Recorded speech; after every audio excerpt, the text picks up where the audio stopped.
Depression, যার পরতে পরতে জড়িয়ে থাকে মন খারাপ আর ভালো না লাগার এক গভীর দোতালা।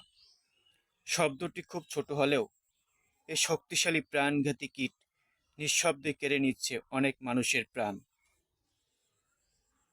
মন খারাপের গভীরতা, কোনো ভাবনা নিয়ে অস্থিরতা কিংবা ট্রমা, এসব কিছু থেকে যখন কোনোভাবেই একা বের হওয়া যায় না, নিজেকে নিয়ন্ত্রণ রাখা কঠিন হয়ে পড়ে, তখন তখনই ব্যাপারটি উৎপাত হয় দুঃখ ও বিষাদ মাখা প্রগেট বা অবসাদ নামক সর্বনাশা রোগটিতে। রোগটিতে এসে তবে বর্তমান তরুণ প্রজন্মের মধ্যে বুঝে না বুঝেও এ শব্দটির ব্যবহারও উদাহরণ ও কম নয়। মানব মনের একটি জটিল স্তরে গিয়ে এই ডিপ্রেশনের শিকার হয়। কেউ ডিপ্রেশনে ভুগছে কিনা তা জানার কিছু লক্ষণও রয়েছে।